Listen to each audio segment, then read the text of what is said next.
Great good morning, everyone. It's 9:07 a.m. on my Cordaro Jewelers watch. This beautiful but drizzly Wednesday, May 6th, 2026. This is the Bob Cordaro Show.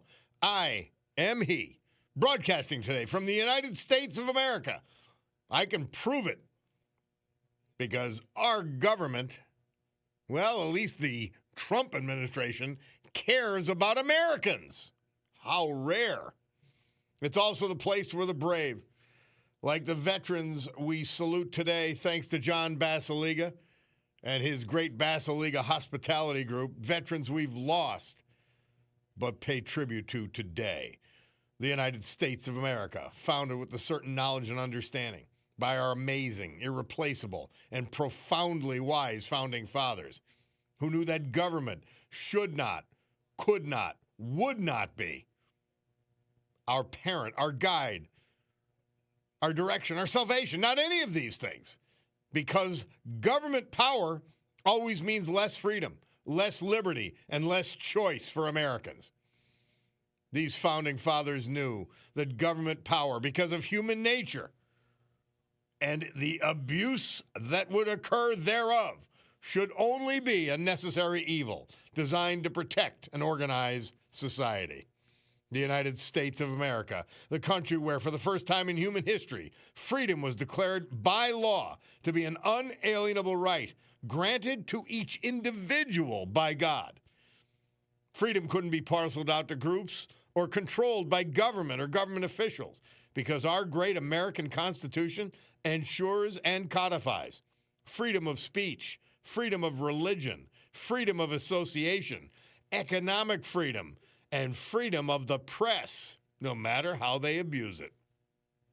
Now, because they were armed with these freedoms, and only because of that fact, a ragtag bunch of immigrants, many of them rejects from around the world, they and their progeny created the richest, most powerful, most culturally diverse and accepting nation ever to grace our planet Earth.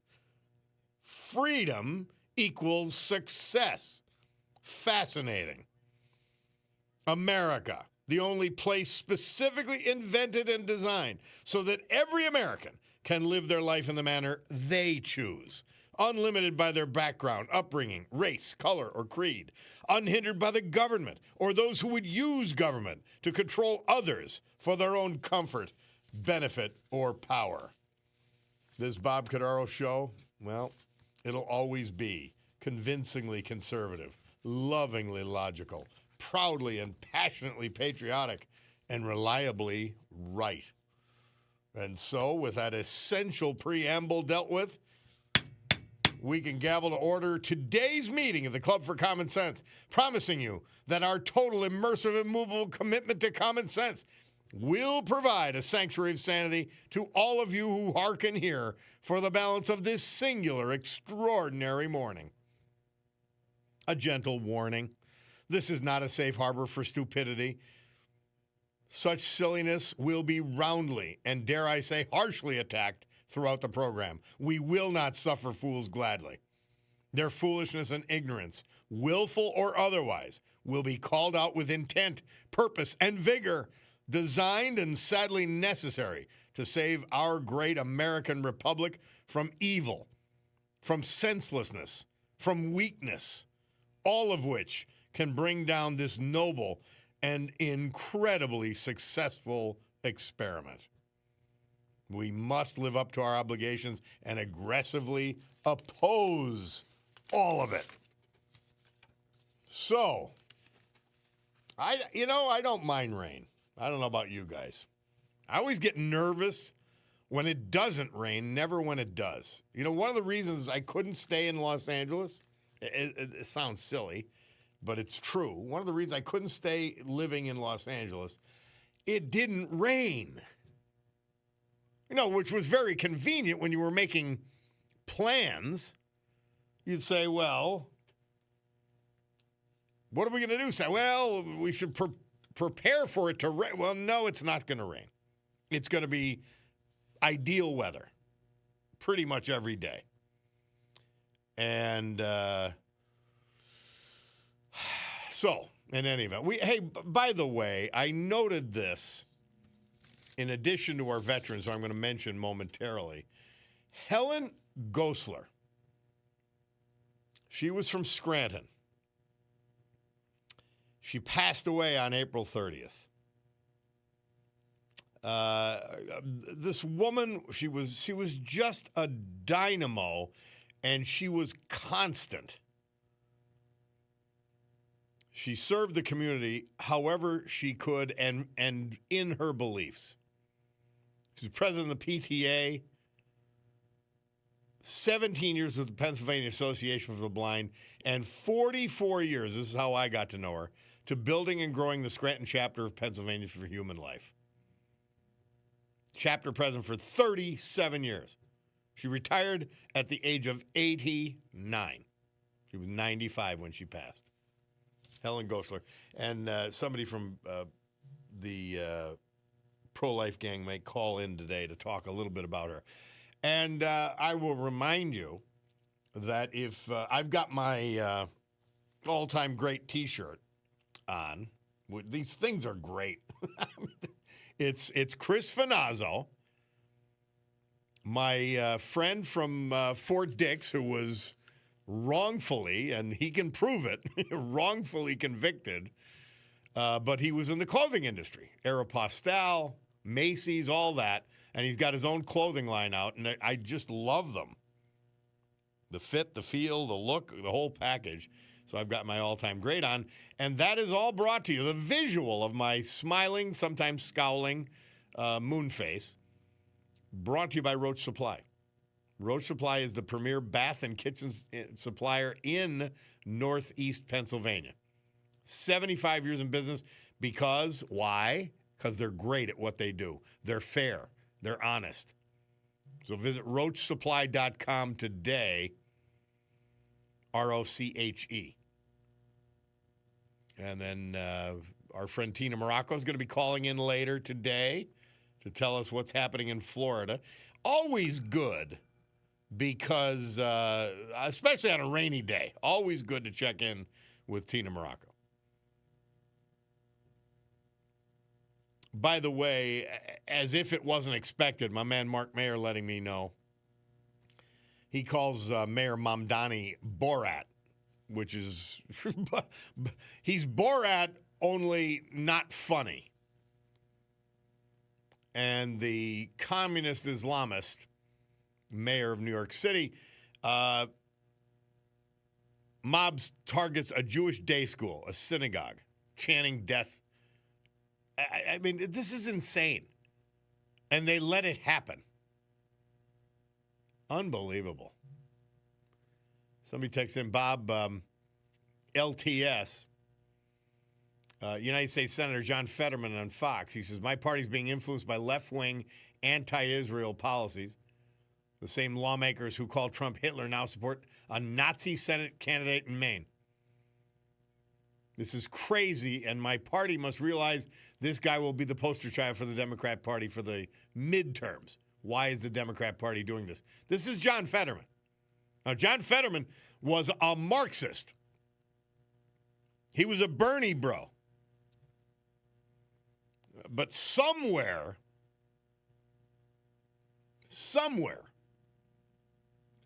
in the process of the stroke or his recovery from the stroke in the election year, we foolishly elected him, Lackawanna County, 59-41. I mean, you after that, you just say, you know what? As Toots DeMarco used to say, you take Lackawanna County when you're talking politics, you throw it out the window. I mean, unbelievable. Oh, Lord. So, in any event, yeah, he's still calling balls and strikes. He's not helping common sense policies, though. Just be aware of that. He'll have enough problems from the Democrat Party that we don't have to even think about him. But at least he's calling them out for being a pack of basing a party on a pack of lies. And there's value in that.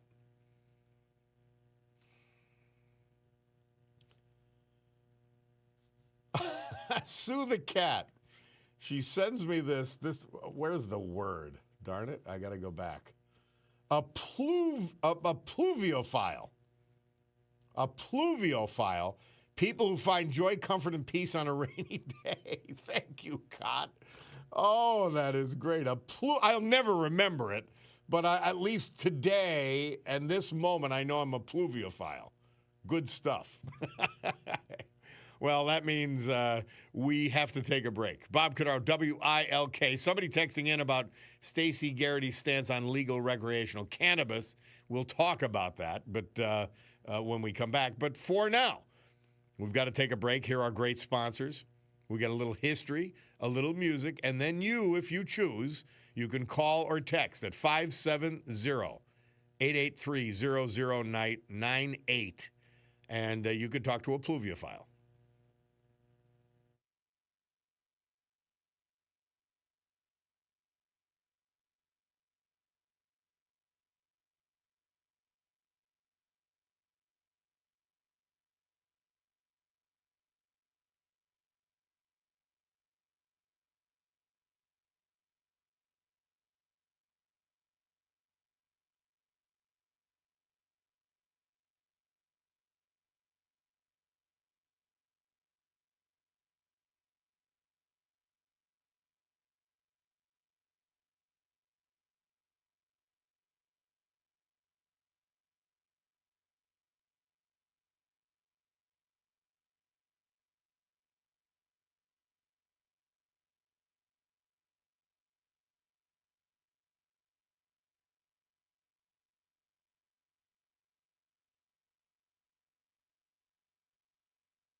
Chuck Berry, Murph tells us his hit Rock and Roll Music was recorded at Chess Studios, Chicago.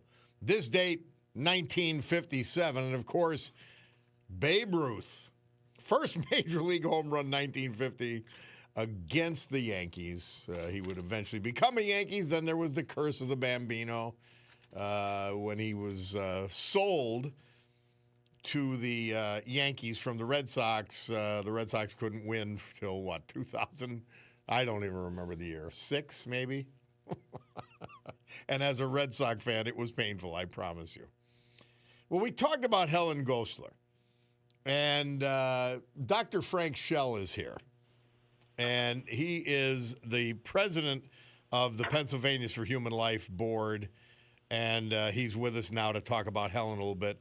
She was really such a stalwart and such a beautiful person, wasn't she? She certainly was. I knew her for almost a half a century. So she's the one that actually recruited me to the Scranton chapter, and eventually I wound up as chairman of the board there for 15 or 20 years. I've lost track. It was one of those, there wasn't any point in counting the years. But she had some very interesting characteristics that many people, especially if you didn't know her well, you'll be aware of them.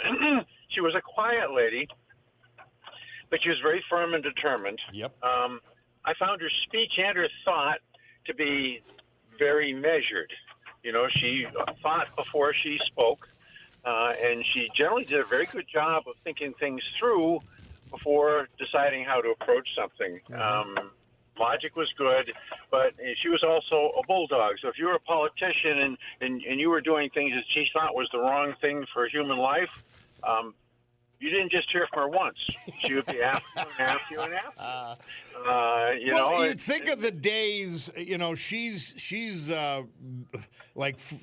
gets involved like right after Roe versus Wade, and her constancy. And I remember I spoke to the group a couple of times during the dark days, and when Roe versus Wade was the law of the land, and I said, please remember what you are doing. And I'd say it to Helen often as well. Remember what you're doing.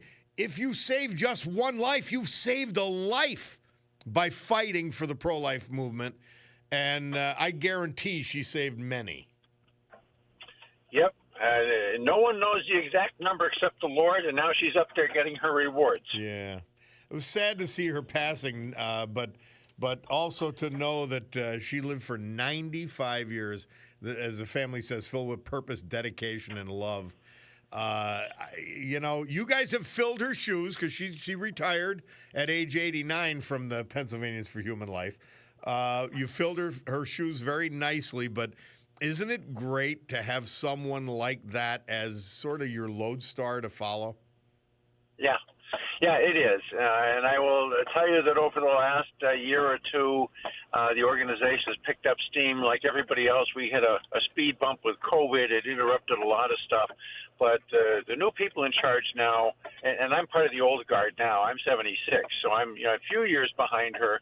But we've got some younger people in charge now that I'm 65, we don't even use that word anymore, Yeah. We say older, but we never say old. Yeah, we have some people who look like youngsters to me, and they don't feel like youngsters to themselves, but relatively speaking. But they have picked up the ball, and they are running with it, and Helen would be proud of them. Well, Pennsylvanians for Human Life would not be what it is without her. And Dr. Schell, thank you so much for coming on board to just talk about her just a little bit. She truly deserves the honor. She certainly does, Bob, and thank you for having me on. All right, my friend. All right. Yeah, Helen Gosler. I mean, she did it with joy. She really did. She fought for what she believed with a smile, but with firmness and joy, and she's going to be missed, believe me. But she's got a legacy. She's got a legacy survived by her son, her daughter, and their husbands and wife, 5 grandchildren. Her husband, Richard, predeceased her, as did her daughter, Anne Marie, and 7 siblings. But Helen Gosler. We'll take a break. We'll be back. It's the Bob Cordaro Show.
Our Veterans Tribute this hour, as with every hour, this day, as with every day, brought to you proudly by a true patriot, John Basiliga. I can't believe it's Wednesday already, so we're looking forward to the weekend. But let's talk about these three amazing bar restaurants that are part of the portfolio. The Old Brook Inn, 307, Springbrook Township.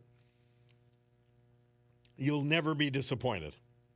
The Far Street Tavern, the reimagined neighborhood tradition, Trips Park section of West Scranton. The Queen City Tavern in downtown Oliphant, where I'm going to meet my man Wayne from Einan soon. Fine dining is off the charts. Arterra 519, one of the most gorgeous restaurants you will ever go. And they got a great happy hour. And the Stegmeyer Mansion, another great happy hour and an amazing restaurant. Just picture going to Newport and being able to have one of the finest dinners ever in one of those great mansions. That's the Mary Stegmeyer Mansion. Martin Dwyer. He was 82 when we lost him March 25th. He was from South Scranton, born in that city. He was a graduate of West New England College, where he received his civil engineering degree. He was employed by the U.S. Army at West Point, an inspiring place to work, to say the least. Marty was a member of St. Mary of the Assumption Parish until its closure. He loved military history and enjoyed participating in battle reenactments. He was a tremendous animal lover. Surviving are a brother, Robert, and a sister, a nun, Sister Loretta Dwyer, and many other family members. Martin Dwyer. David Kozich. He was from Mountaintop. We lost him April 13th. He passed away surrounded by loving family in his home after a long and courageous battle with ALS. Man, we've seen that disease. Originally from Plains, he proudly served his country in the United States Coast Guard and was a Vietnam War veteran, a service he carried with quiet pride and honor throughout his life. In 1974, January 26th to be exact, David married the love of his life, Karen Martin Kozich. Together, they shared 52 years of marriage, raising 2 children, David and Karen, building a life rooted in love, laughter, and devotion to family. David was a devoted husband, father, and grandfather.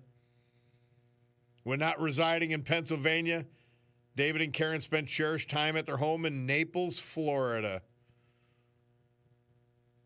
We'll be hearing more about that area today from Tina Morocco. David's most treasured moments were those spent with his 7 grandchildren. He was known for his kindness, quick wit, and warm sense of humor. Preceded in death by his parents, 4 brothers, but he's survived by a couple of his brothers, his loving wife, Karen, son David with his wife, Erin, his daughter and son-in-law, Thomas Murphy of California, and 7 beloved grandchildren. David Charles Kozich, our great veterans this hour, brought to you by John Basiliga and Basiliga Hospitality. AccuWeather forecast today, breezy and cooler, periods of rain, high 65. Tonight, cooler, a few evening showers, low 42. It is 61 at Montage Mountain, so the temperature's going to get there. Tomorrow, variable cloudiness with a brief shower in the afternoon, high 60, low 40. Friday, a blend of sun and clouds, high 60, low 45. Saturday, a couple of morning showers, otherwise mostly cloudy, high 60, low 48. Sunday, Mother's Day. Man, that's here already. Considerable cloudiness with a couple of showers, warmer, but a high of 73, says AccuWeather, low 52. And that is your weather, brought to you by our great friends who are swinging into spring at Montage Mountain.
I know we're not talking about the weather here. We're talking about the weather in Southwest Florida. And who better to tell us about all of that and all the possibilities that exist? Tina Morocco, Global Sales Advisor, Sotheby's International Realty, Naples, Florida. You could reach her at Sotheby's in Naples, or you go right to the source, Tina Morocco, MURACCO.com. And here she is. Tina, it's rainy and a little miserable here, and so we needed your sunshine. So thank you. You need for our 80 degrees and sunny. Thank you for bringing it to us. Well, we're tired of your great weather. No.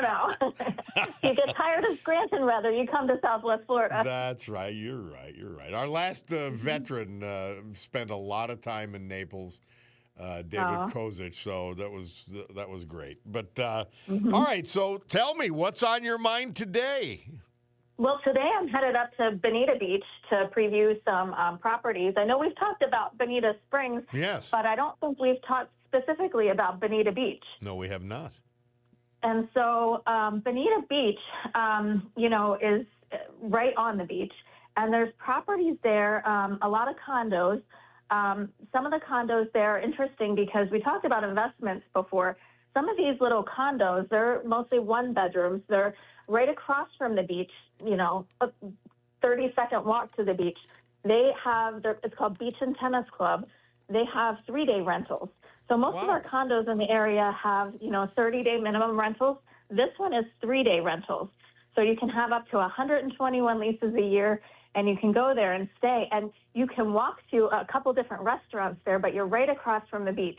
So if you're a beach person and, you like to pop in and out and, hang out at the beach, but also have an investment income, these rent really, really well. And they have on-site property management, so you can use that. It's a nice opportunity there. And so they take care of renting the place for you when you're not there, or when you just want to bring in some cash. How about that? Right, exactly. Yeah. Is it north of Bonita Springs? So Bonita Beach, if you're coming up from Naples, you turn right on Bonita Beach Road. So it's just, you head kind of west, right to the beach.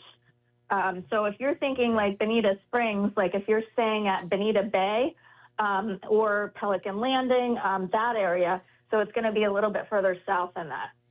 Wow. Which confuses me with my limited knowledge. So that means I've got to call Tina Morocco, which is the easiest way to go. Really, no matter what we say here, the easiest way to go is just to get in touch with Tina and say, all right, Tina, what's the scoop? Yeah. So the other cool thing about Bonita Beach is that, there's some waterfront restaurants there that are a lot of fun. And there's one that's right on the sand, Doc's Beach House, which is incredible. We used to go there all the time when we lived in Bonita Springs. And there's also the Fish House, Coconut Jacks. Those are right on the water. They're on the bayside, right on the water. But incredible seafood and, all kinds of different food. But, really gives you waterfront, vacation vibes on all those properties. That's cool. That is really neat. Yeah. And if you have a dog, in much of Bonita Beach, you can't bring your dog on the beach. But there is a dog beach specifically for the dogs, and that is probably the funniest place I've ever seen. Don't go there with bare feet. That is a neat idea, though. It is. It is. I mean, I have pictures on my Facebook and Instagram of these dogs. I mean, they have the biggest smiles on their faces. It's just it's funny. Yeah, it's a fun place to visit. Now, let me, I want to finish by because I follow you on Instagram. And there's places, many of them are just not they're not even, I couldn't even consider them because but I just love looking at them. But then there's many that say, you know what? Cutie and I might be able to swing that, or I might be able to do that, whatever. So how do they follow you on Instagram? So it's just Tina Morocco on Instagram. Facebook, too, you can find me. Just type in Tina Morocco. I'll come up. I have a real estate page and I have a personal page. Both are open. I have a TikTok. I have a LinkedIn. So everything gets posted, and I have a YouTube channel, too. So Wow. you can follow me on any of those. Yeah, I'm pretty easy to find. It was before your time, but Johnny Carson would say, "I did not know that." So I could go to YouTube, which I go to every day to watch the Yeah. live stream that Roach Supply brings to the world, and I could just look. I could just punch in Tina Morocco, Muracco, and I could Right. find your deal. You can find me, and you can find. I have a lot of the videos on there that I did for Fox 4 out and about. A lot of the properties that I highlighted, so you can see me touring those. But there's just generally pictures and things on there that people looking in Southwest Florida might find interesting. So all social media, Tina Morocco, Muracco, or your own website, which would probably direct you to everything, right? Right, exactly. How neat. Exactly. Yeah. All right. So Bonita Beach price points, Bob, you brought that up for a go second. ahead. Yeah, yes. Bonita Please. Beach price points. So those investment condos that I was talking about, those one bedrooms kind of across from the beach, those start, their list price right now start at $270. But Bonita Beach, the price range there is like from those $270,000 little condos to big estates on the beach that are $21 million. So it's really something to drive up and down Bonita Beach Road and Little Hickory Road. It's it's fun. Well, I like to be adjacent to great wealth. So that sounds like a good idea. You and me both. Yeah, it sounds like a great idea. Well, Tina Morocco, thank you so much. Absolutely. Bonita Beach is the new place we learned about today. Absolutely love it. All right. Thank you. Always a pleasure. And you could reach Tina Morocco either through Sotheby's International in Naples, Florida, Sotheby's Realty, or Tina Morocco, Muracco.com, or Tina Morocco, apparently anywhere on the planet. Thank you very much. All right. Hey, we'll take a break. We'll be back. It's the Bob Cordaro Show.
I don't know why that brought tears to my eyes, but it did.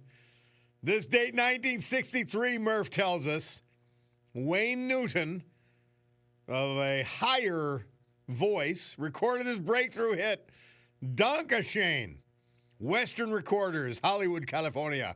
The original tune, Murph says, written by Bert Kaempfert, who recorded it as an instrumental in 1959 and again in 62 under the title Candlelight Cafe.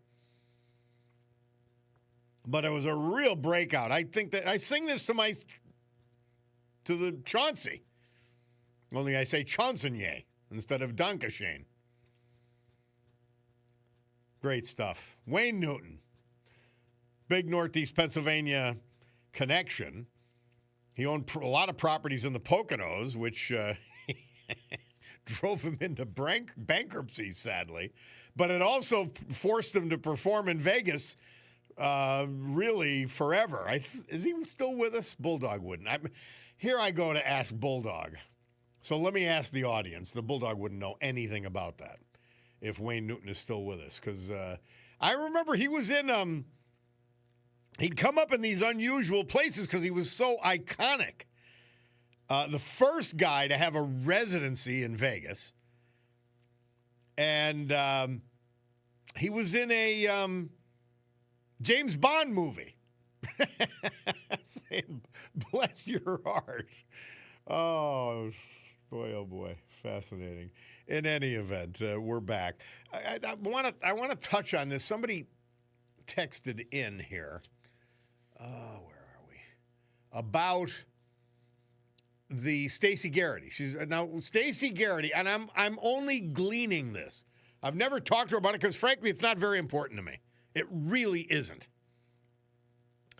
But they say, Bob LTS, I'm worried about Stacey Garrity's stance on legal recreational cannabis, saying she will veto any bill is not going to help her campaign. Regardless of how you feel about it, it's legal in every state around us, and if the people overwhelmingly support it, she needs to respect that. This archaic thinking is going to get us 4 more years of lunatic Shapiro, says the electrician. I mean, but let's face it, though, electrician. This isn't working out as well as we said it was going to, particularly in the states who have legalized it for recreational purposes. It hasn't worked out that well for the people. Everybody's running around stoned. So there's a legitimate basis on which to oppose it. And I got to tell you, talking to Stacey Garrity and meeting her and all that, I mean, I think she could be flexible on issues, but she will not bend on principles. So I take your point. But, by the way, I never got to talk about this. And somebody texted in, Bob, how about the confused, phony jackasses who applauded King Charles and were part of the No Kings rally? It is disgusting. Trying to take selfies with him in the background, King Charles in the background. Believe me, when I tell you they're phony, you add the word jackasses, that is the description of the vast majority of Democrats in Congress. Yeah. Oh, they're fawning over King Charles, but the No Kings, yeah, they're disgusting people. Sorry. Somebody texts in, Bob, do you think MAGA and the Republican Party can hold together at $9 a gallon at the pump, or the entire Republican Party switch to independent voter status like you are? It depends how long it lasts. It depends how long it lasts. The major difficulty I have with Donald Trump, he is a cockeyed optimist. And he says things are over when they're not over. He says they're won when they're not won, because he exaggerates whenever he speaks. And you know, if you hate Trump, you're saying it's not malicious at all. And it's not lies. It's what he believes, and what he's trying to will into being. That's the way he approaches issues. He's trying to will this war to an end. And he may not be able to do it on any politically convenient timetable. But without Trump as the lead, do things hold together? Well, then hopefully the Trump derangement syndrome people, some of whom, by the way, are otherwise normal, not left-wing lunatics, they may fill in the gaps. So I'm hopeful that common sense will always have a place in politics, despite the disgusting insanity of the Democrat Party of today. So that's sort of where I come down. I don't know the answer, though, obviously. All right. Hey, we've got to take a break because it is 10 o'clock. And my Picardo Jewelers watch tells me that's time for the news. Well, it doesn't actually say that on there, but my sweep pen says it's 10 o'clock. And you got to remember, by the way, it's Mother's Day Sunday. They've got all kinds of beautiful little things, all price ranges for your mother, for the mother of your children, or for anyone you want to honor on Mother's Day. Do not forget about Picardo's. And they've got so many brands of watches for men and women. But so in this case, women, they will be awesome. Yeah, you believe me, you'll bring some smiles when you bring that Picardo's gift bag and that beautiful case. You'll do the right thing. All right, we'll take a break.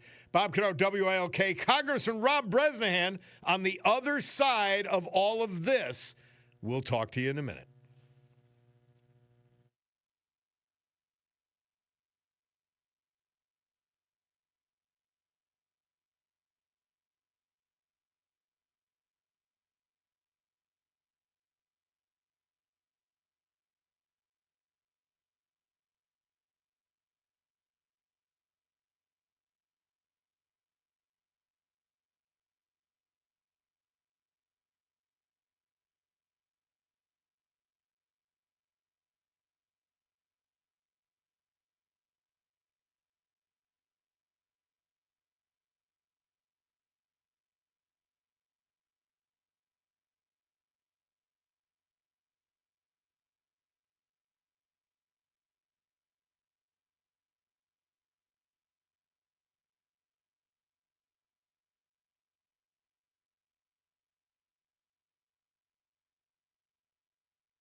I guess if I had a theme song, that'd be it.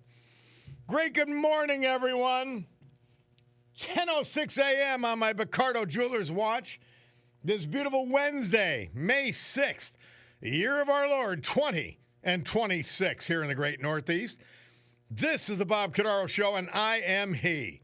And it's a big day to fight for America, defend our values, and honor, with the help of our man John Basiliga and his great Basiliga Hospitality Group, the brave who have made us and kept us free.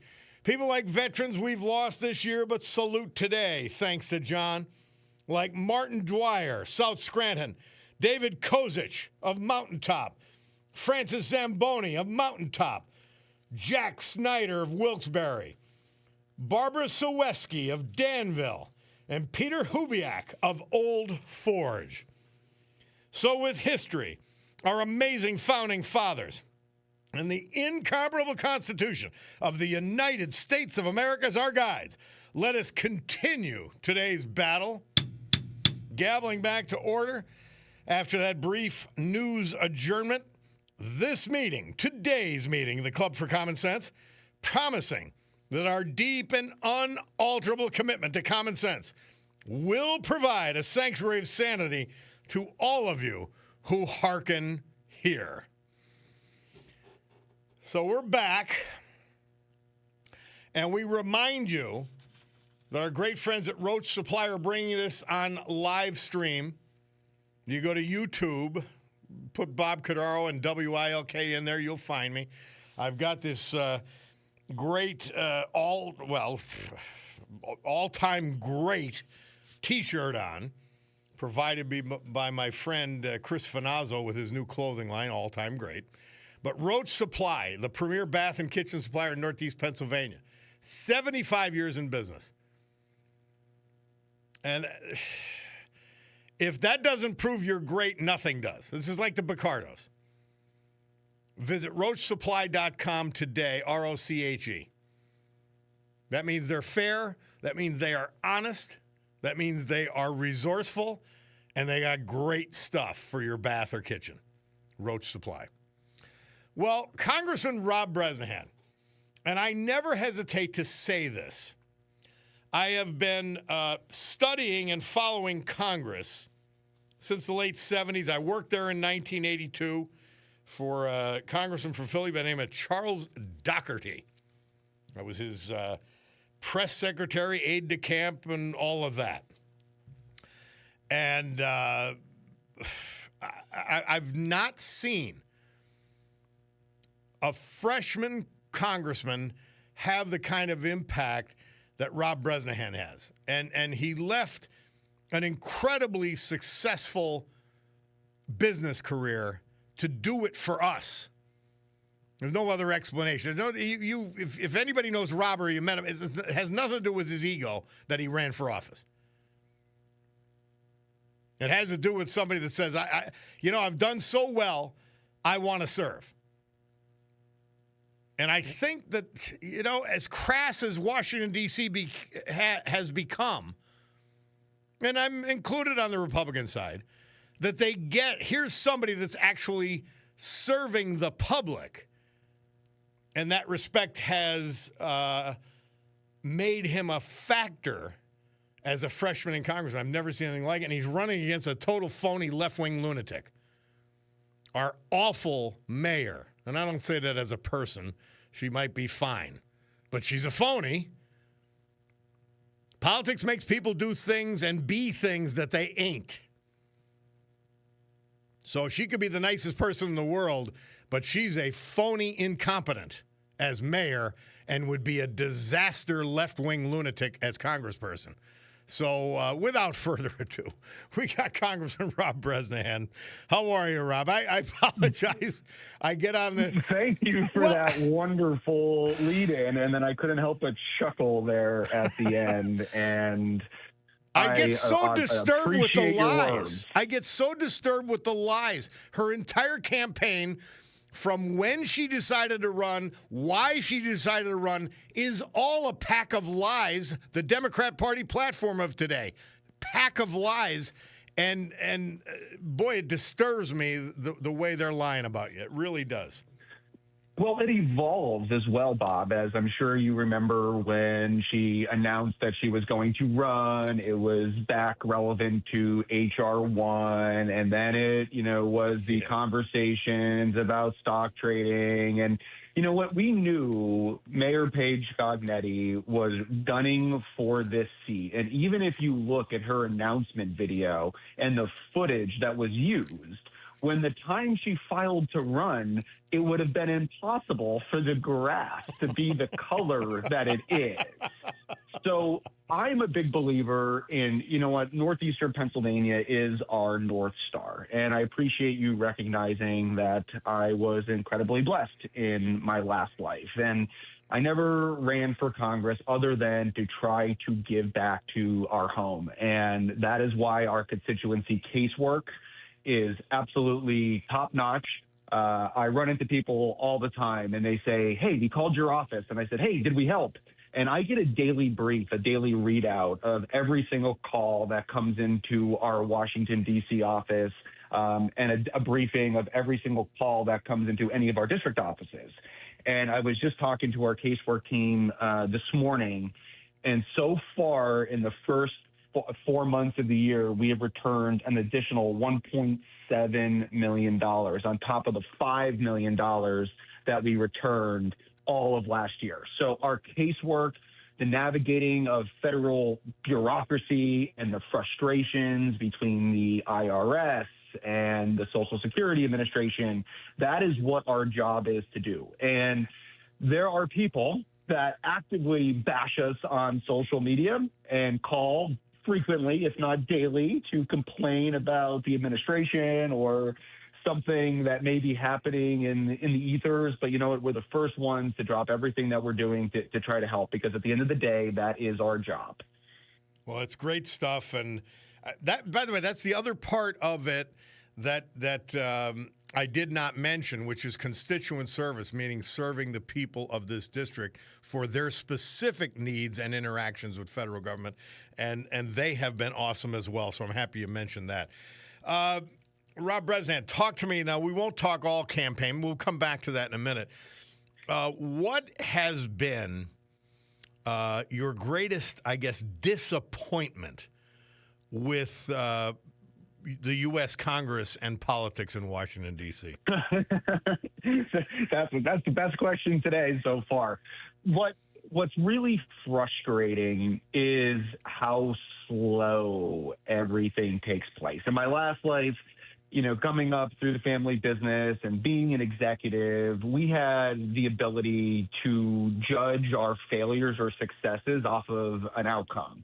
If we wanted to go renovate a building and put it back on the tax rolls and deploy private capital and do those things, or hey, if I wanted to go buy a new bucket truck now, I got to call the hotline to just get a plaque hung on the wall or get a photograph reframed. I mean, it is bureaucratic processes at its best. And the old Schoolhouse Rock song, The Little Bill on Capitol Hill, is so accurate. I've passed 3 bills to the House.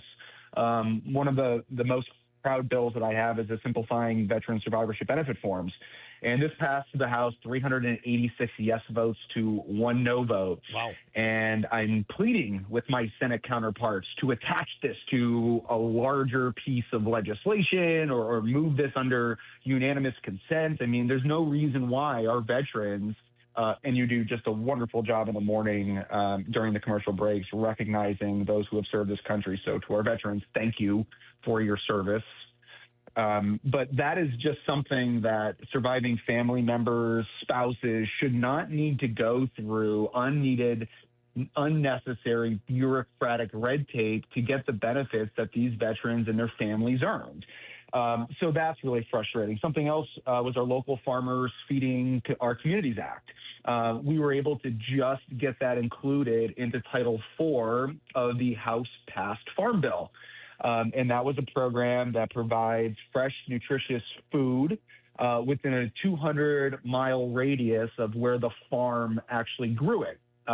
So it was something that part of the original rollout of the USDA, and we were able to get that reinstated. And it's something that we're incredibly proud of. It had 71 bipartisan co-sponsors. I think I had 48 48 Democrats on it, including my Republican colleague, Congressman Dan Muser. But now the Farm Bill is going to move over to the Senate, and the Senate is going to do Senate things and hopefully place a gentle finger on top of this, and then send it back to the House and then pass that into law. But if you think about the legislative calendar, I mean, it is already, I mean, we're into May. I mean, and we are doing district work period here this week. I resent the term recess because we will be doing no less than 6 events a day, and we will be leaving at 7:30, and we will be coming home at 11 every single day. But the reality is you have surface reauthorization, which is going to be somewhere between $550 billion and $700 billion that pertains to all surface infrastructure initiatives, which I'm the vice chairman of highway transit, so it falls under transportation infrastructure. We have our appropriation bills. There will be 12 of them that need to run through the House. FISA is on another 45-day extension. Luckily, we have been able to get the DHS funding across the finish line, except for the reconciliation portion of the bill. And the Senate has released their text affiliated to what their instructions will be. And now it'll come back over to the House. And so when you think about, and during August, we will be back home in our districts, serving constituents. And then in October, according to the session calendar, I wish I could make the session calendar, Bob, because I would just, work Monday through Friday, and do 12 hours a day and actually, be able to get things done. Yeah. But the reality is I am not the majority leader of the House, so I do not have final cut on the calendar for the 119th Congress. You'll believe me, you'll get there. So what's the most exciting thing that you're working on right now? And I know the election's always going to be in the back of your mind, if not at the front of your mind, depending on what's happening. But what is the most exciting thing you're working on now, Rob Bresnahan? Listen, I love doing my job. I mean, at the end of it all, I really enjoy getting out of bed every day and giving it all on behalf of Pennsylvania's 8th Congressional District. Sure, the election will always be on your mind, but at the end of the day, we always start our day and end our day through our entire congressional official team, and we say, did we do every single thing we possibly could for the people of Pennsylvania's 8th Congressional District? And that is our North Star. Something that I was just having a dialogue with the White House this morning is relevant to the stormwater management fee and the rain tax, and it was something that has been talked about for years. The issue that we're running into is because of a wishy-washy Obama executive order, even if we were able to obtain federal executive action, the state legislator would still need to remove themselves from that multi-state compact. So what we're trying to do is work within inside of the space and the ecosystem of the EPA. I mean, it's absolutely unconscionable that you have Grandma Lucy, who has owned her home for the last 70 years, and because she has a sidewalk, a driveway, and a roof that's considered impervious. And listen, this isn't a knock on any of our local regional administrators of this program. This was something that was initiated through the federal government and kicked down to various different states and regional areas for them to concoct a plan on how to manage and pay for the MS4s. And that's just the reality. So it's almost like that Spider-Man meme where everyone's pointing at each other and saying, this is your fault, this is your fault, this is your fault. So what my ultimate goal here is, and if there's a way that it can be accomplished, and also doing it on a conservation perspective, that we're also doing the right things. I'm also a person that likes to judge metrics off of actual results. And really one of the only increases that have actually benefited or have any kind of indications is the actual oyster production inside of the Chesapeake Bay. So people in northeastern Pennsylvania and the Susquehanna River Basin, you're looking at it all the way up almost to the New York border within certain nautical distances of the Susquehanna River. We're saying, hey, we're 300 miles away from the Chesapeake Bay. Why are we paying this fee? And there was actually just a Supreme Court case ruling that said this is a tax and not a fee. So there's some casework that's now involved into the equation. It's conversations that literally just as of this morning, I was talking to the deputy chief of staff of the White House about trying to find different ways to navigate this, as well as our state legislators, because even if we were to get something done on the federal level, the state still needs to legislatively remove themselves from the multi-state compact of the Chesapeake Bay Commission. So it is a menagerie of frustrations of bureaucracy, but we're peeling back this onion layer by layer. And then obviously going into the service reauthorization as a contractor, that's, my bread and butter. So there are a lot of initiatives. There was 11,000 different stakeholder submissions to the committee, and a committee that has a staff of less than 15 people.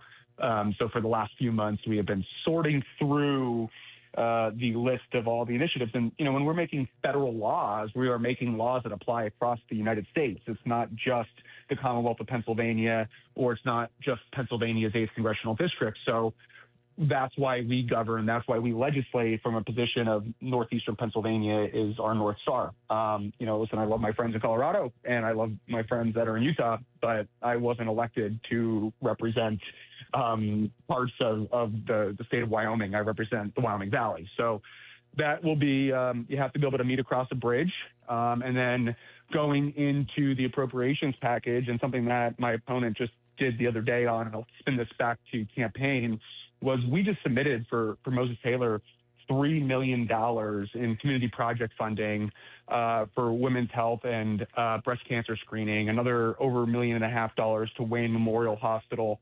And also, just with the new passing of the DHS package, we were able to get $2.8 million for Monroe County in the Goose Pond Dam levee remediation a project that they need to do, or thousands of homes are going to be drawn into a flood map. So we have been able to deliver some incredible economic wins that will revitalize generations to come in Northeastern PA. Amazing stuff. Great stuff. And I mean, you're in the weeds on all of it. That's something that I could truly appreciate. Rob Bresnahan, thank you so much for everything you do for Northeast Pennsylvania. We're available to you anytime on this program, that's for sure. Bob, I always appreciate the platform and the opportunity to catch up, and stay tuned. And by the way, congratulations on your national appearance with Jimmy Fallon yesterday when he was down. How about that? That was cool. I love him. The bingo card continues to expand of things that I never thought in 3 million years. Great stuff. Well, Rob Bresnahan, thank you. We appreciate it. Thanks, Bob. Keep plugging. Stay strong. Stay safe. And we're with you. Thanks for all you do. All right. We'll take a break. Bob Cordaro, WILK. We will return.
This date, 1965. Murph says that in Clearwater, Florida hotel room, Keith Richards and Mick Jagger worked out the opening guitar riff for their hit Satisfaction. Richards and Jagger finished writing the song, of course, and there it is.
Ted Turner has passed away in the studio. Our news guy, Brian Hughes, who brought us the story.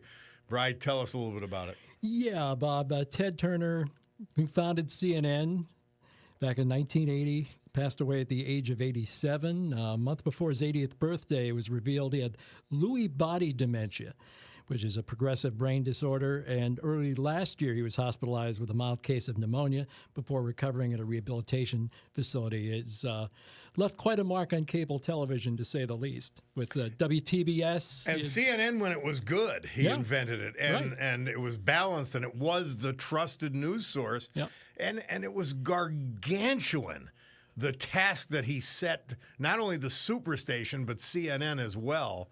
Incredible what this man accomplished from a billboard company, a couple of billboards inherited from his dad. Right. And what happened was he founded CNN. It was in an old makeshift mansion in Georgia near railroad tracks. So whenever a train would be going by, the cameras would be shaking. So from humble beginnings to the CNN Center and, like I said, TBS, Cartoon Network. He was owner of the Braves, owner of a couple teams in Atlanta, and also a pretty good yachtsman. Yeah. Yeah, quite a career. He actually brought America back. I forgot about that. Brought Yeah. America back into the America's Cup. Yes, he did. Fascinating. And owned half of Montana as well. Lots of land. Big landowner. Lots of land. Oh, well, thank you very much for that, Brian. got it. We appreciate it. All right, we're going to take a break. Bob Cordaro, WILK. We'll come back with our Veterans Tribute and more, as they always say, but we mean it.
Our Veterans Tribute this hour and every hour, this day and every day.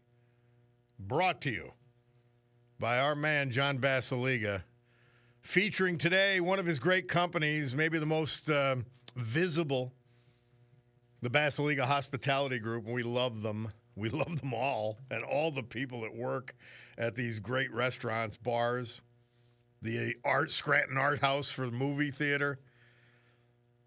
3 great bar restaurants: Queen City Tavern, downtown Oliphant; Far Street Tavern, the reimagined neighborhood tradition in the Trips Park section of West Scranton; and the Old Brook Inn, 307 Springbrook Township.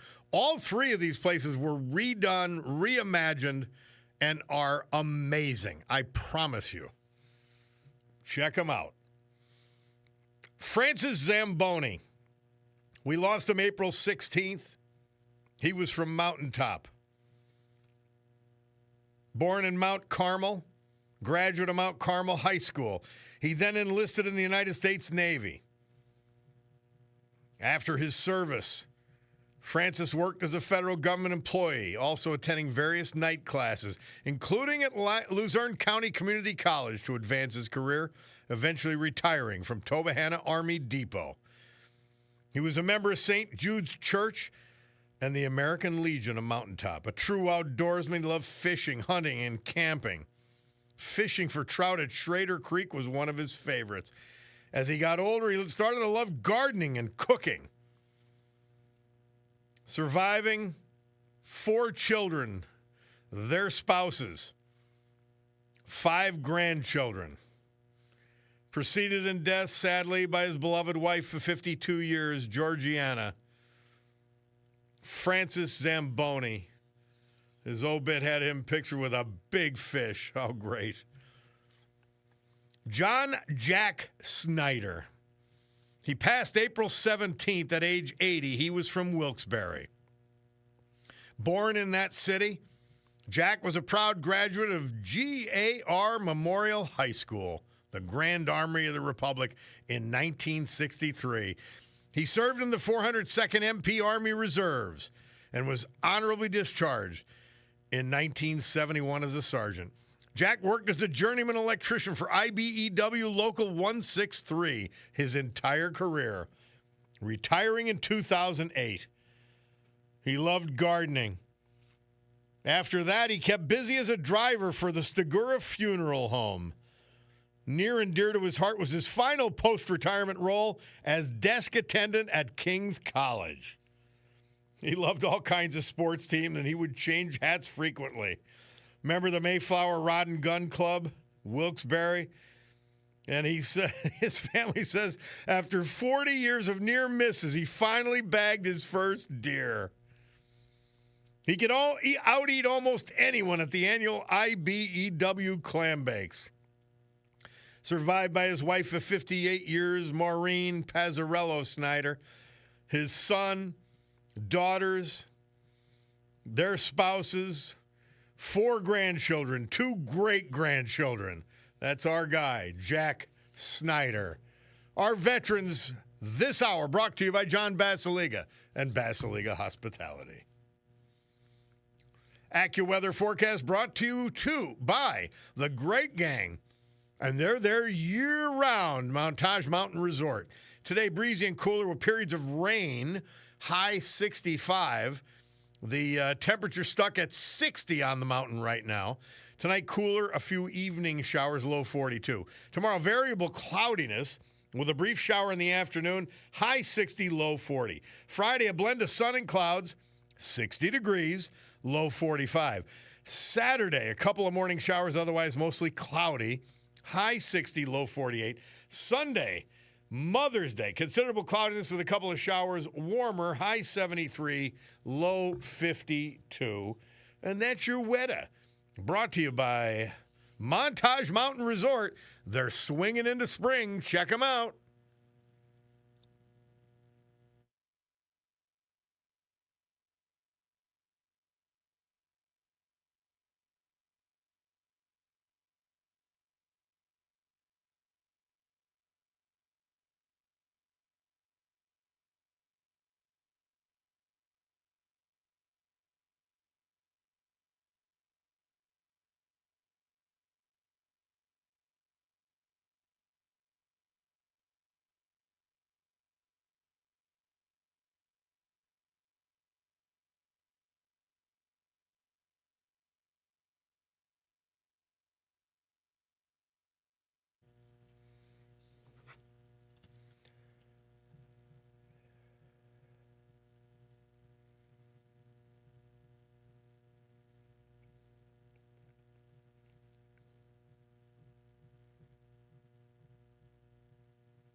Oh, great high school makeout song, huh? This day, 1967, Tommy James and the Shondells. They moved up to number 5, Murph says, with their first hit. I think we're alone now. Bob Cordaro back with you on the program. And you heard the phony patrol. Biden, Obama, and Hillary. I mean, this is so fake. It's so fake, dude. Does anything they say mean anything? Does it have any staying power? And then they'll lie about Trump. Oh, my God, but he's doing it all wrong. He's the only one that had a coyotes to do what you said you intended to do and what you had to do.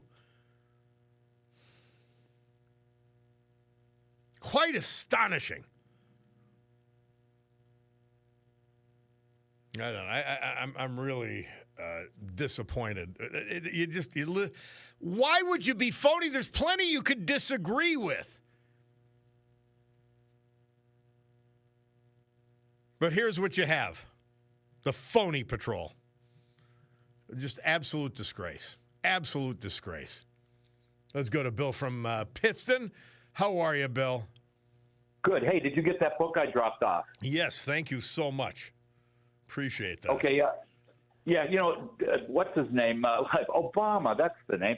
He is so annoying. He's now coming out publicly to speak against Trump, and he was a do-nothing president. He's just annoying. And his wife goes on other podcasts saying how annoying he is and that he's a slob, that she wants him to distance himself from politics. And what does he do? He comes out even stronger against Trump because he's so jealous that Trump's doing what he could not do. He couldn't even envision doing it. He was people say, well, okay, he was historic. First half African-American to be elected president. But he was a placeholder for 8 years. Nobody could point out anything he actually did. Nothing except for horrible foreign policy. He kept the status quo. He was a celebrity president. That's it. Yep. He's only a hit with Tom Hanks and his cronies. He did nothing to protect America, and his word was worth nothing. And you're so committed to Iran never getting a nuclear weapon because of the disaster it would entail, except that you didn't do anything about it, and you're criticizing Trump for doing something about it. It's really remarkable. Bill, I would love to hear, and John Fetterman, the only Democrat to step up and say he's doing the right thing. Stick with him. This country is more important than our left-wing lunatic agenda and this phony, disgraceful Democrat Party. Somebody. Why can't the Democrats? I mean, Iran is our enemy. We just heard the former candidates talking about Iran must not get a nuclear weapon. Why don't they just celebrate the fact that Trump is doing it for the sake of America? And then you get that obese governor from Illinois that has the brain of a 7-year-old coming out and criticizing Trump. Why don't you just celebrate the fact that we're putting Iran in its place as Americans? Well, now, just to prove what a whining phony he and his wife are, whining phonies. And Mark Mayer just reminded me because it was something I was chuckling about last night. He's now blaming Donald Trump for causing genuine tension in his marriage. I mean, you know how weak you are to make a statement like that? What a weakling, nothing you are? Unbelievable. And his wife confirms it. She goes on these podcasts saying this stuff. And I think he's in love with Trump. I think he's got some kind of sick, perverted love for him. Well, he's got a lot of that problem. Hey, thank you, Bill. Appreciate it, my man. We have to take a break. Bob Cordaro, WILK. We've got the Bloomberg Money Minute in the middle, but when it's 10:47 and change on my Cordaro Jewelers watch, it means it's time to hear from our sponsors.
Spencer Davis Groove. Murph tells us this date, 1967, they moved from number 13 to number 10 with their hit, I'm a Man.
Biden banner disgrace, stolen valor, day 141.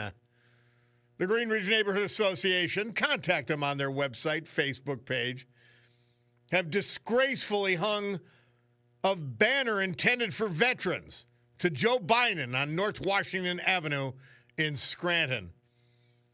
Even after finding out they were wrong, they voted 10-5 to keep it up. They recently posted, "We will take it down if there's a vote to take it down. We'll see." The Biden banner disgrace continues. Day 141. So, somebody's texting in defending Paige Cognetti's cottage, whatever you'd want to call it.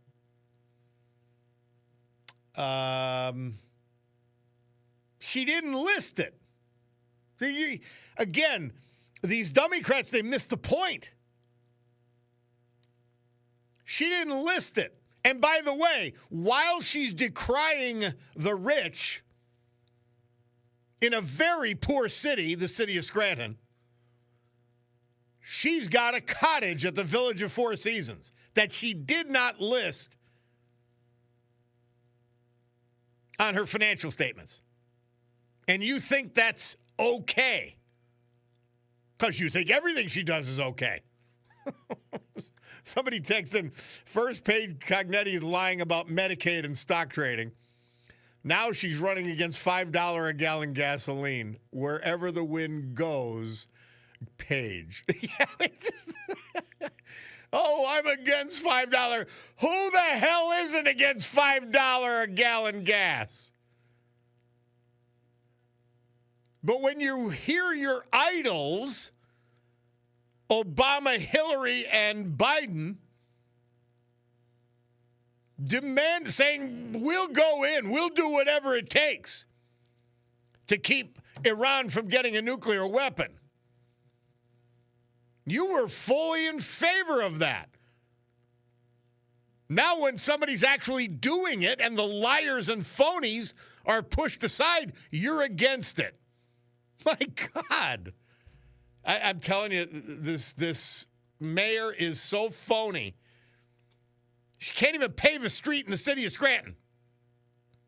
Can't even pave a street.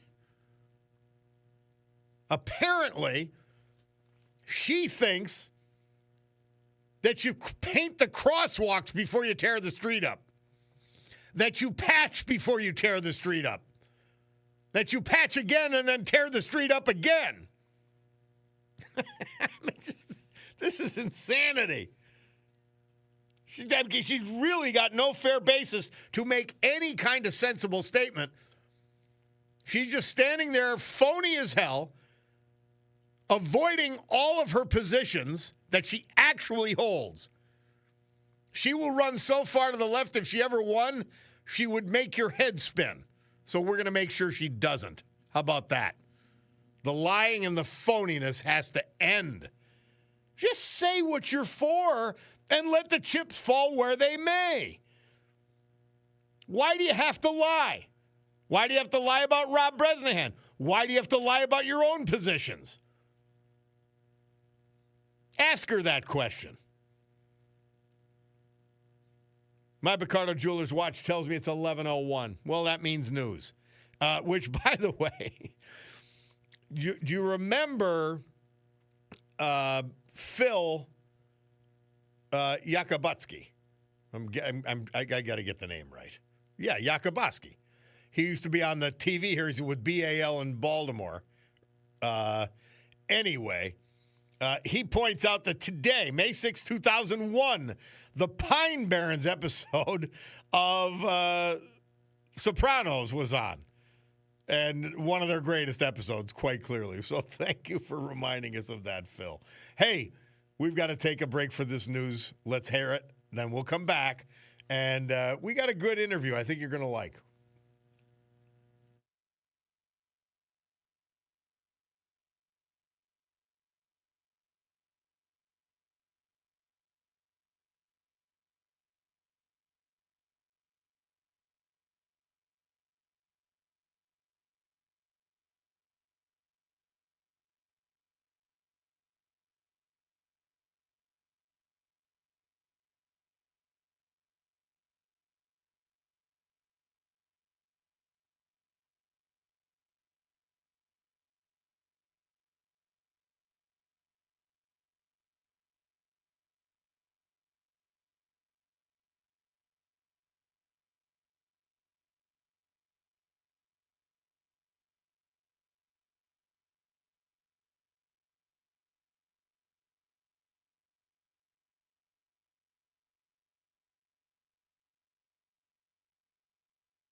Great good morning, everyone. My Ricardo Jewelers watch tells me it's 11:09 and change here in the great Northeast. This beautiful Wednesday, May 6th, year of our Lord 2026. This is the Bob Cordaro Show. I am he, and it's a big day to fight for America, defend our values, and honor, with the help of our man John Basiliga and his great Basiliga Hospitality Group, the brave who have made us and kept us free. People like veterans we've lost this year, but celebrate today, thanks to John. Like Jack Snyder, Wilkes-Barre, Francis Zamboni, Mountaintop, Martin Dwyer, South Scranton, David Kozich, Mountaintop, Barbara Saweski, Danville, and Peter Hubiak, Old Forge. So with history, our great founding fathers, who we will not allow to be canceled, and the incomparable Constitution of the United States of America as our guides, let us continue today's battle, gaveling back to order after this brief news adjournment. This meeting, today's meeting of the Club for Common Sense, promising that our deep and unalterable commitment to common sense will provide a sanctuary of sanity to all who hearken here. In a world where the media, academia, the entire leadership of the Democrat Party, the establishment, you name it, they're insane. They're insane and out for their own self-interest and their own power over everything else. Chuck Schumer, I hate to even think of him. He's such a disgusting human being. Talking about the decision that says you can't discriminate, the Supreme Court decision regarding Louisiana redistricting, that you can't discriminate based on race in the apportionment of congressional districts and state rep districts. That's so outrageous. He says today's Supreme Court decision was a despicable decision that is a return to Jim Crow, taking decades of hard work, sweat, blood, and tears, even people dying for their right to vote to prevent racial discrimination in the right to vote. Well, who can't vote after the decision, Chucky?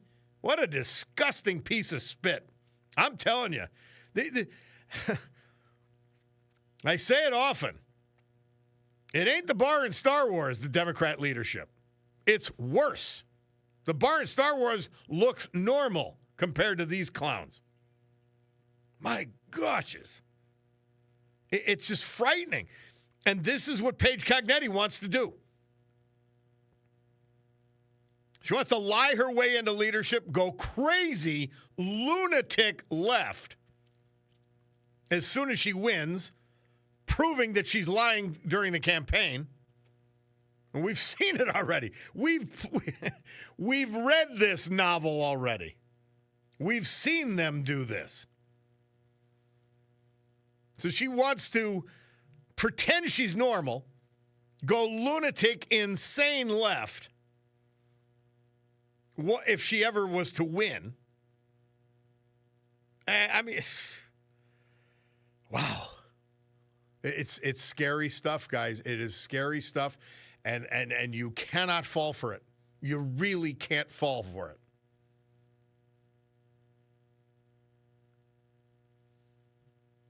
it. Somebody says, Bob, waiting for me to read the book Betrayed. That's a book somebody dropped off to me.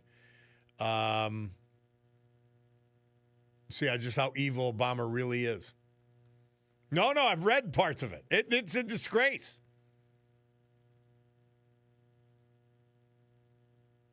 It's insane.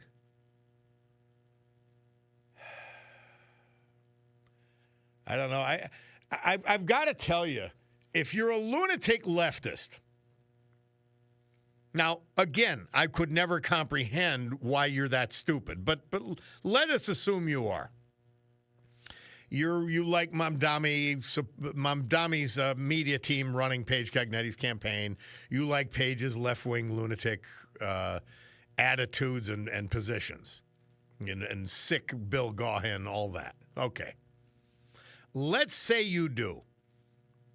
Wouldn't you be profoundly disappointed that she's denying all your left-wing issues? Or are you that phony that you're saying, well, she's got to lie. She has to lie in order to win. That's basically what they're doing. Kamala Harris, the entire Democrat Party is based upon lie upon lie upon lie.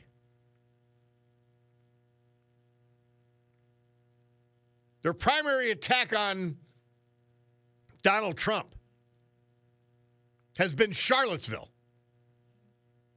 when he said, I'm not talking about white supremacists and those people because I condemn them completely. But other than them, there were people, good people on both sides. And by the way, the statements were made adjacent to each other, not 5 minutes apart, where you could actually honestly mistake what he said. Now we find out that the Southern Poverty Law Center, which supported Joe Biden's campaign,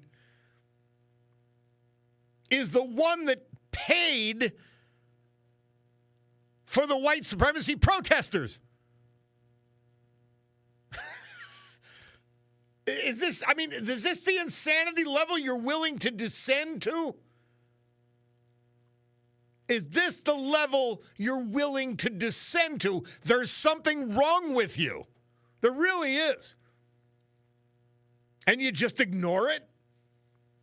And then Joe Biden lies and says, well, that's why I ran for president. Just like Paige Cognetti says, well, the big mediocre bill is why I ran for president. You had hired staff for your campaign the year before. You liar. It's incredible. I just don't get it.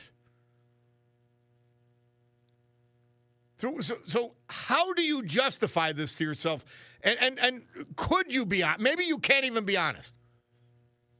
Maybe you literally could not be honest. I don't know. Hey, let's go to Mike from Duryea. Mike, how are you? Oh, my God. You know, what's going on in the world is just crazy. It's insanity. And people justifying it and defending it, that's almost worse. Well, I'm calling up. I'm watching the news. You know, I go back and forth watching cowboy movies and stuff. You know, it's amazing how Americans stood up for bad guys back in the old West. You know what I mean? And we had the same problems that other countries have, but yeah, we had guys that were paid bounty hunters back in the day to go after bad guys. You know, bring them in either dead or alive. You know, but now I actually called up because I'm watching. There was a shooting in Texas. Now I'm watching them. It's called the American Association of Korea. And they're in some type of office building in Texas, and they have the American flag with the Korean flag next to it. In America, in a community, there was a shooting. Okay, now there's a shooting, but I'm calling up because I'm offended that there's communities in America that they're promoting their own flags from another country, and they love it, like Palestinian flags. Now, this one here, I'm looking at a shooting in Texas, and they have Korean flags flying next to the American flag. Well, at least Korea is a successful country. The people supporting the Palestinians are supporting people who became billionaires, stealing and grifting off the world's foolish community. I'm sure they're nice people, but you don't come to America and form a community and still carry I'm laughing at it, but still carrying the Korean flag. Well, I hope it's below the American flag. What's that? I hope it's below the American flag when they put it No, up on the mast. No, it's equal. It's equal height. That's But no. I'm saying though, I'm offended. I'm watching this here, and they're crying about a shooting in Texas about a Korean individual. I imagine. It's brand new news. But it's just like a Mexican flag. They're in America. They form communities because they say, okay, it's safe to live in this area because it's a Mexican area. So now we put up the Mexican flag or a Korean flag, and they dominate that town or that community. And the stores come up with Korean names on the outside, and what it is that they're turning the community into Korean country, if you want to call it that. It's just, I'm actually offended. By it, And I am with you, my man. Thank you, Michael. We got to go. It's time to hear from our great sponsors. We have on the other side of that a little history, a little music, and then you at 570-883-0098. We'll be back.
This date, 1974, the Righteous Brothers released their hit Rock and Roll Heaven.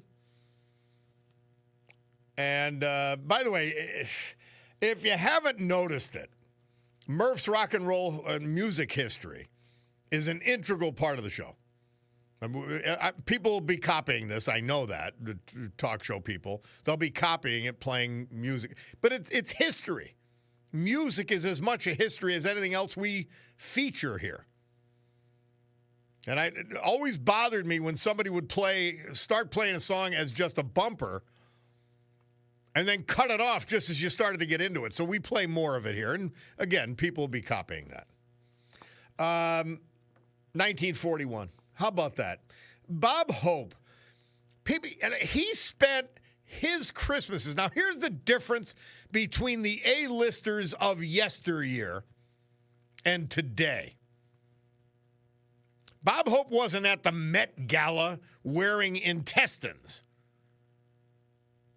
He was spending his holidays giving succor and hope to our troops who are in far-flung lands and in combat. And it's just incredible. Started in 1941 before World War II even began. Isn't that unbelievable?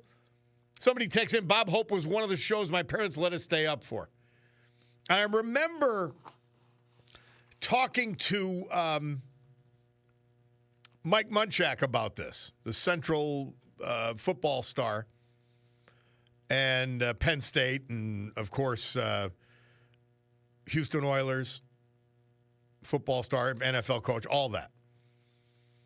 And Bob Hope also used to do the All-American show. And I remember I was asking him, and why am I blanking on it? I'm blanking on it because Chet Parlavecchio gave him a nickname of Fred Munster. The heck was his name? It'll come to me. Anyway, the two of them were college All-Americans. I said, what was that like being on the show? You guys remember this way back when? It went into the 80s. And Hope would call you out, and he'd make a little joke. These future NFL stars, but national All-American. What a great guy he was. And he did a lot of cool, funny movies. Bob Hope. Let's not forget about him. And by the way, I heard on the news, my old friend Wayne Sebastianelli passed away. I knew about it because he was a University of Rochester guy. Valley View football player, went up to the University of Rochester, got admitted. They had a special program. He got admitted into medical school after 2 years of college. He was that smart. He was that, and became just the orthopedic to the stars. Great friends with Joe Paterno. In fact, when I first met Joe Paterno, it was through Wayne Sebastianelli. He loved Wayne. And Wayne just did so much amazing stuff. And as a physician, but as a Penn State guy. And it stung him when Paterno got screwed at Penn State. I still despise Penn State for that. But that separate and apart. Wayne was just a great guy, great family up in Jessup. Great football player. And an amazing physician. And I'm shocked he's passed. And I'm happy Brian Hughes picked it up as a news story because he was the real deal. Thinking of something sad, let's go to Mother Teresa, May 6th. She says, ask yourself, have I heard Jesus say directly and personally to me, I want your love? If our hearts are pure, really surrendered to him, this thing becomes part of our thirst to love him better. Saint Teresa. Mother Teresa. My man Locke's pointing out, Sirius, he points out, and Wayne was one of the first guys from Northeast Pennsylvania to go to University of Rochester. A guy named George Kondrasky preceded him from Valley View. And then it just led to them recruiting football players from Northeast PA, and we all got up there and had an amazing experience, and Wayne was the start of that. Thank you for bringing that up, Sirius. Good stuff. Amazing, and, you know, somebody says, why do you despise Penn State? Because of what they did to Paterno. On top of letting Sandusky do what he did after he was no longer coaching at Penn State. People forget that. They blame Paterno and fired Paterno for what Sandusky did after he was done coaching at Penn State. Yeah, Penn State, disgraceful episode for that school, and it was compounded by what they did to some of those fraternity kids when the young man unfortunately passed. In any event, yeah, they've got reasons. All right. Two quick things. Babylon Bee, I tell you about this. You really should subscribe to it. It says Elizabeth Warren proudly displays scalp of Spirit Airlines. And then another one. Is this Gavin Newsom? You have to think it's almost a comedy act, his lying. It's stunning. And they say Newsom says California population is actually growing if you don't count all the people who are leaving. We'll hear from our sponsors now. We'll come back with a Veterans Tribute, the weather, and then you at 570-883-0098.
Our Veterans Tribute this hour, as with every hour, this day, as with every day. Proudly, patriotically brought to you by our man, John Basiliga. Well, it's Wednesday. We're headed to the weekend, and it's not a bad night to go to one of these places. Fine dining, yep, we got that. The best in Northeast Pennsylvania and beyond. A Terra 519. I've brought friends from Philly, New York. Their jaws drop. A Terra 519. Downtown Scranton. Great happy hour. $10 drinks, $6 craft beer. Doesn't get much better than that anywhere. Just hang out. You're going to love it, I'm telling you. The Stegmeyer Mansion, the same, downtown Wilkes-Barre. Only it's an old school take. The Mary Stegmeyer Mansion, hang out there. I mean, you just transported to another era. 3 bar restaurants that you will love. Far Street Tavern, Trips Park section of West Scranton. The Old Brook Inn, 307 Springbrook Township, and Queen City Tavern, downtown Oliphant. That's where I'm going with my man Wayne soon. Barbara Ann Saweski. She was 92 when we lost her, February 22nd. She was from Danville. She was formerly of Berwick, a Navy veteran. She loved reading, polka dancing.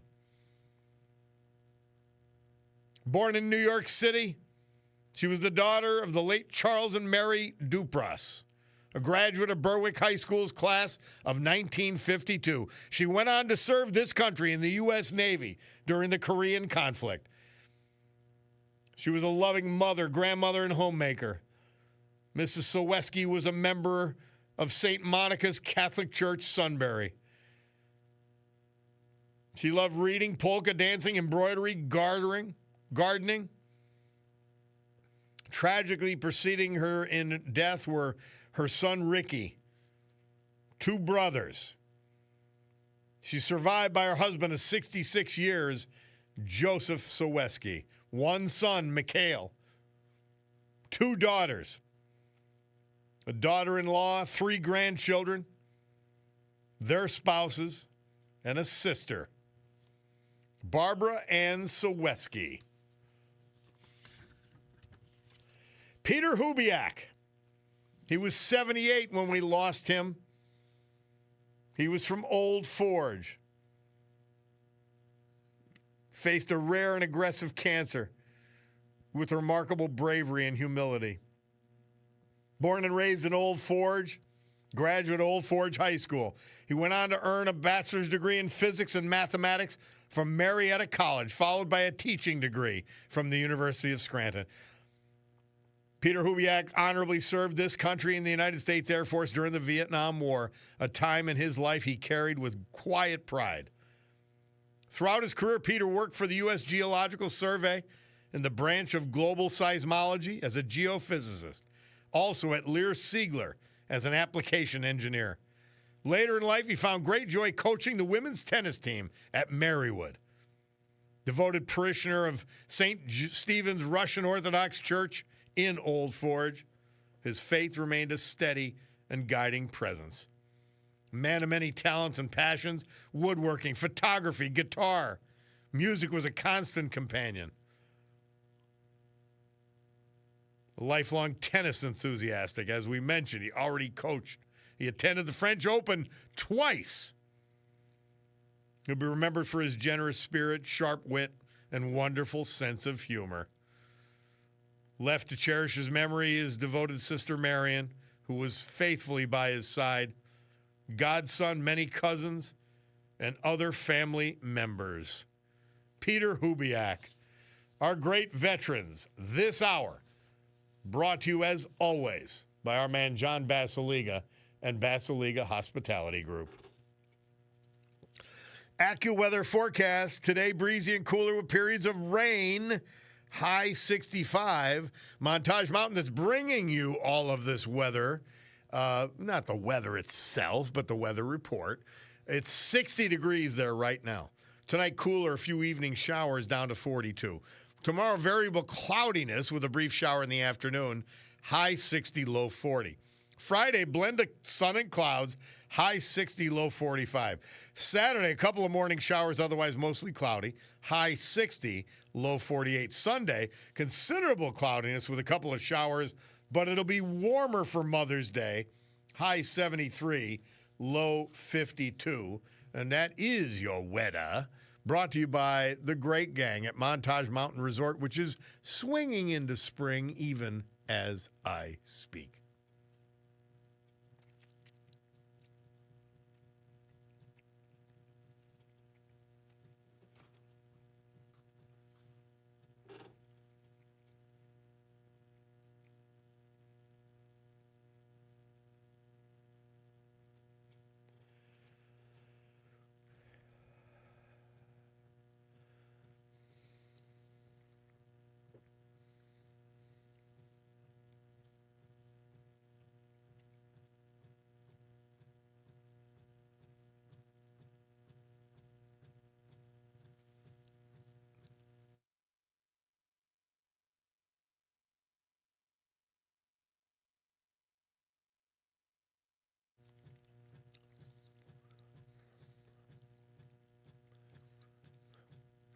Sickening. I'm watching these disgusting fools with an anti-Jewish protest, pro-Palestinian. Yeah, thieves and murderers. That's who the Palestinian leadership is. My God. And indoctrinated fools. Anyway, Murph tells us this date, 1995, live. And by the way, encouraged by Mayor Mamdani. We got to get Bo Dietl on to give us the lowdown on that scum. This date, 1995, live had the #1 album, Murph tells us, with Throwing Copper. The song is Selling the Drama. I like that song. I told Murph, let's get a little more modern and let's see what it's all about. We'll figure it out. I think I stopped following music in the well, maybe the 70s. I don't know. But there's some good stuff, right? By the way, the Munchak's good buddy was Bruce Matthews, also a Hall of Famer, NFL Hall of Famer, and he was the fellow All-American who was on the Bob Hope Show. That's what that was. Now, somebody mistakenly, that maybe missed part of what I was saying, that pretty sure Joe was coaching Penn State football when he got fired. Yes, I'm talking about Sandusky. Now, I want you to think about this logic by the Penn State goofballs who screwed Paterno. Let's just keep this in mind now. Sandusky's no longer coaching because for a lot of reasons, and one of them maybe just general creepiness, Paterno had said, you're not going to be the head coach here, period. So Sandusky quit and started this foundation, retired. Started this foundation for lost kids, which he then abused and used for his sexual proclivities, which were disgusting. Child predator. Anyway, he's no longer coaching for Joe Paterno. When all of this blows up. And McCreary, the assistant coach, former player, reports to Joe Paterno, hey, I saw something that was really disturbing in the shower with Jerry Sandusky. By the way, Penn State gave him permission to use the Penn State athletic facilities. Penn State, not Joe Paterno. So McQuarrie reports it to Paterno. Paterno reports it to the athletic director and the president of the university. I don't know what else he's supposed to do. And he gets fired because of it, because of those weak-kneed, lily-livered fools on the Penn State board. Yeah. So that's how it happened. Please remember that. Slick says, Bob, LTS more modern. That's from 1995. Well, yes. Don't tell me that's not modern, Slick. Oh, Lord. Somebody pointing this out, by the way. Bob, notice the date on the link. Something to do with Paige Cognetti. Right after Bresnahan won. Yeah, that's when she decided to run. It had nothing to do with anything. Because now Cartwright was out of the way. So she decides to run. She starts hiring staffers. The odious Wendy Wilson. She's actually a nice person, but her political views are mentally imbalanced. She started staffing up for the congressional race after Cartwright got out of her way.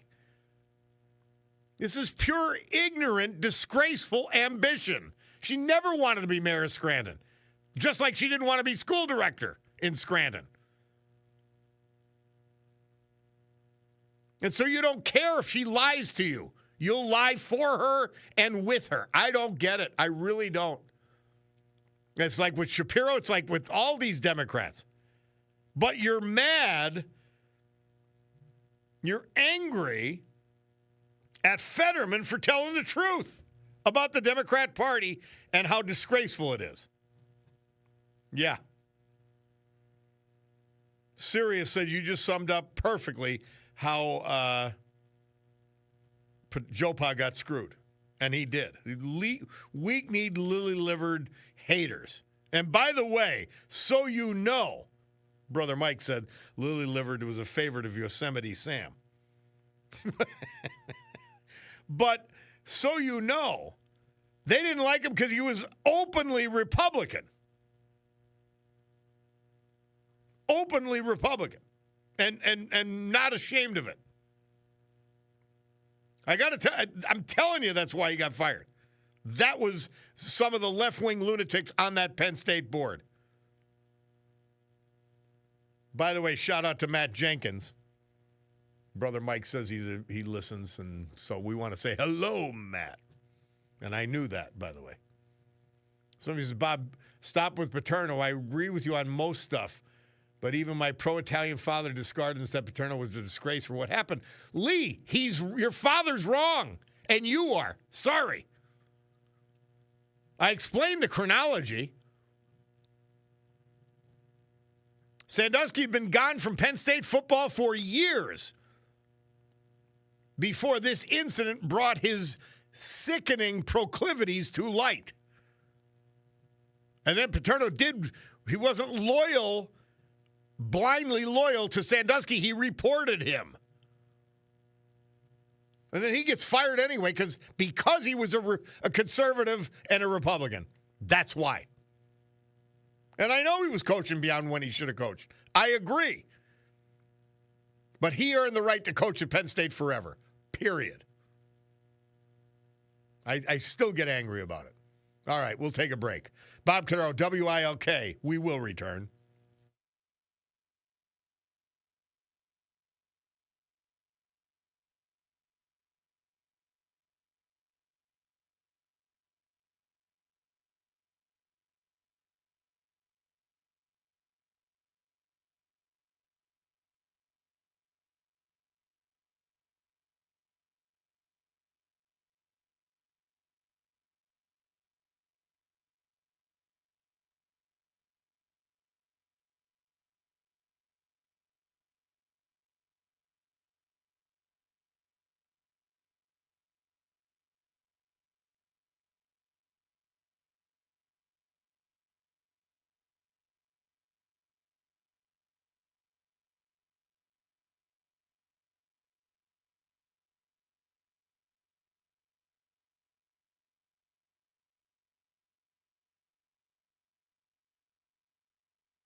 Well, there we go. More modern. Murph tells us this date, 2012. Mumford & Son. Never heard of it. Well, I was in prison at the time. But they had the number one album with Babel. I Will Wait is the song. Bob Cordaro back with you on the program. And we're going to finish with, what did we say, Bulldog? James Brown. I Feel Good. Because he recorded the song this date, 1965, at Criteria Studios, Miami, Florida. So isn't that that's a good way to end, isn't it? And fire you up, headed into the afternoon. All right, so that's what we'll finish with. Regardless, somebody says, as a mandatory reporter, Paterno was required to report Sandusky to the police. I'm going to disagree with you. It wasn't a clear, here's what happened and that a crime happened. There was something disturbing to the assistant coach, former player, McQuarrie, that he saw with Jerry Sandusky in a shower with a younger kid. So Paterno did exactly what he was supposed to do. Not a crime, but that something disturbing had happened, and McQuarrie went to the police. So, done. In any event. But, by the way, somebody says, don't forget about the constituent who contacted Cognetti about losing their health benefits before the bill even went into effect. I know. The bill, that's what it's saying. They were saying, I voted, he cut Medicaid. He cut Medicare. And that was before the big mediocre bill was even in effect.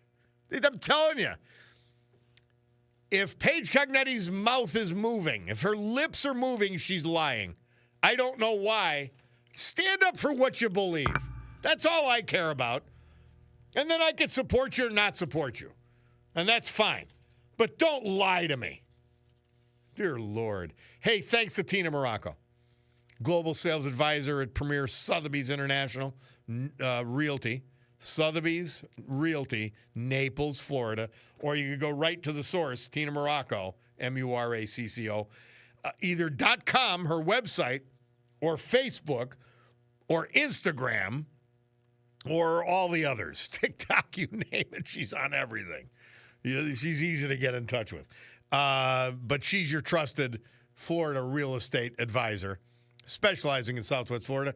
And thanks, as always, to our friends at Roach Supply for bringing you the live stream. The premier bath and kitchen supplier in Northeast Pennsylvania, celebrating 75 years in business, which means they are great at what they do. They are the best place to go for bath and kitchen. Roach Supply, ROCHE.com today. And of course, as we approach the 12 noon, that means we're looking at our Ricardo Jewelers watch. I'm watching the sweep hand. It's moving, it's moving. Just a couple seconds left of this program. So, thank you for being with me. God willing, I'll be with you tomorrow at 9. But for now, we must gavel to a close this meeting of the Club for Common Sense.